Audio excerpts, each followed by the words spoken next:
It appears the criminals in Tivoli were prepared for war with the agents of the state. The pictures and video footage were the security forces' proof as they gave their version of the story. They said it took them almost 3 hours to get from Beckford Street to Tivoli. On a normal day, that's a 5 to 8 minute walk. And before they actually got into Tivoli, the security forces say they were fired up by gunmen. They say they had to use explosive devices to enter the area by breaching walls. They say when they got inside, this was what they saw. Snipers on high-rise buildings with high-powered weapons. They showed us pictures of gun positions in Tivoli. Then came the video. You have to watch closely. You see where he hands over a weapon. He takes his fire position and then his spotter then points to the targets that he has. The gun count has also gone up. Here are a few of the 23 guns they say they have seized so far. This is a rifle. I know some of you might not be familiar, but right here we have the iron sight, and as you go closer now, this is now the barrel of a weapon. This is where it was placed, wrapped up. I always see as some rubbish. According to them, these were found in the vicinity of the presidential clique office. Along with them, 7,000 rounds of assorted ammunition. Then there were the many explosive devices. Check out this video. In a house, designed so that they can move away and then trigger the mechanism. So we're following most, it goes over to a wall and continues onwards. They also say CCTV was found in Tivoli. That's surveillance equipment close to the area where the presidential clique office was located. The soldiers also showed us pictures of security forces uniforms, which they say were also found during the operation. And these. Here, as you can see, the soldier exploring some of the underground pathways in Tivoli Gardens. Some of these gullies, culverts, pathways lead all the way to the Kingston Harbour. This is some of the cash that we found in the location as well. Nadine McLeod, TVJ News. And the security forces also released still pictures of some of the various forms of explosives and other weaponry they say was lying in wait for them when they entered Tivoli on Monday. The weaponry included 8 different types of explosive devices which had to be disabled by the JDF's engineering regiment. Latoya Spence reports.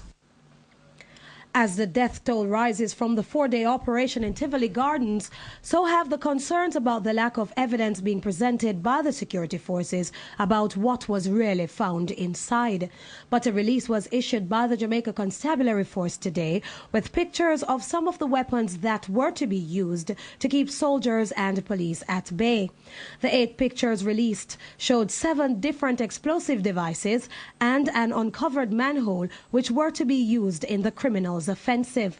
A sample of one of the packages found was filled with pieces of steel cut 3 to 4 inches respectively. The same package was also filled with explosives which, when triggered, would send pieces of steel flying into the air. The result would be death or injury to members of the security forces. LPG or cooking gas cylinders with explosives attached to the tops were also discovered hidden behind a barricade. The police say this kind of explosive, when triggered, would inevitably result in the loss of lives. The security forces say they also found a container of explosives hidden in a bag. The device was fitted with a detonating cord that, when lit or triggered, would result in an explosion. There was also a cardboard box packed with a type of explosive material. It too was fitted with a detonating cord and was placed in a car tire. When it was found, the JDF's engineering regiment attached what was called a charge to it, which they will later use to dispose of the device. The officers also found an area where Molotov cocktails were made.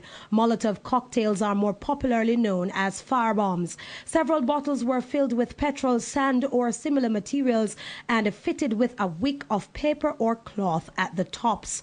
These were to be used to firebomb houses or people. A bag with several packages of explosives combined with steel was also found in a section of the community. The police say if the explosives in the bag were to be triggered, this would have a devastating effect. Several manhole covers were also removed and were set as traps to injure unsuspecting members of the security forces who came across their path. Latoya Spence, TVJ News. And the security forces say the number of illegal weapons found in the operation is now 28. And the police also provided an update on their hunt for the fugitive at the center of all this, Duduscoke. Here's Darian Henry.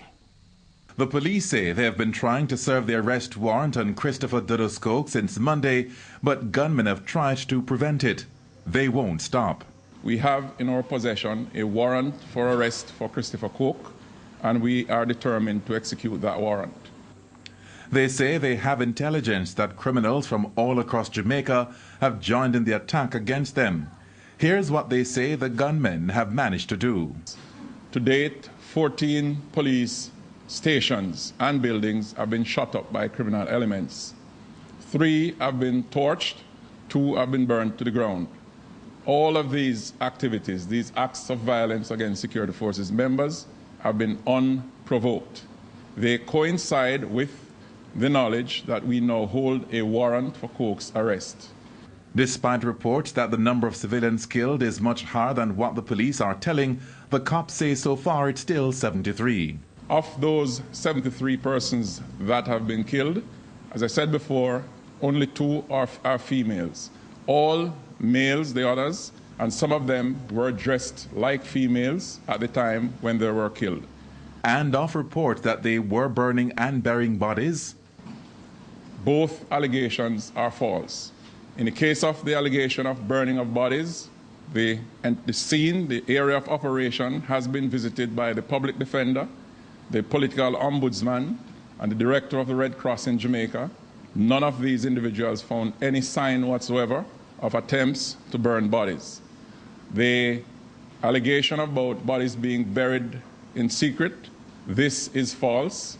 The police say so badly decomposed were the bodies that the undertakers told them they could not store them. They explained that, as is normal procedure, arrangements were made to put the bodies in pauper coffins and brought to the cemetery. They say they have taken a decision not to bury the bodies. Darian Henry, TVJ News. The police have issued a new photograph of the fugitive as their manhunt for him continues. This new photograph of Coke is said to be found in his former presidential clique headquarters in Tivoli Gardens. The police say it is being strongly suggested that he has since shaved his head and face. One of the detainees picked up by the security forces in West Kingston gave everyone a scare this morning when he made his way to the top of a shed at the Harmon Barracks police base and threatened to jump. The detainee insisted that no amount of coercion could persuade him to come down. He was eventually brought down forcefully but safely. Kirk Wright watched it unfold. Darren Bartley, otherwise called Jerky of Oxford Road in Western Kingston, was among hundreds of detainees being processed at the Harmon Barracks police base. Somehow he found himself on top of this shed early this morning, giving everyone quite a scare. Probably in an attempt to move away from those that were here, found himself on the top of the roof. When we got there, the police would not say if they had finished processing Mr. Bartley or whether he was trying to escape. He could not have escaped, so the only route for him was to jump on top of the roof. Do you suppose he was trying to escape? I am not suggesting that, but I'm saying that he could not have escaped by virtue of the tightness of the security which we have here. Police say the problem started about 6 this morning while they were moving him and other detainees to a more secure location. Mr. Bartley remained on the roof for hours, stoutly resisting efforts by firefighters, security forces, the police chaplain and relatives to talk him down.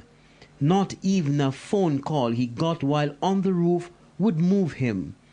He used a piece of electrical cord to ward off anyone who ventured near. The standoff drew the attention of the local and international media, and every now and then caused a traffic pileup along South Camp Road. After 7 hours, with no sign he would budge, more forceful methods were employed to get Mr. Bartlett off the shed. The police made every effort to get him down safely.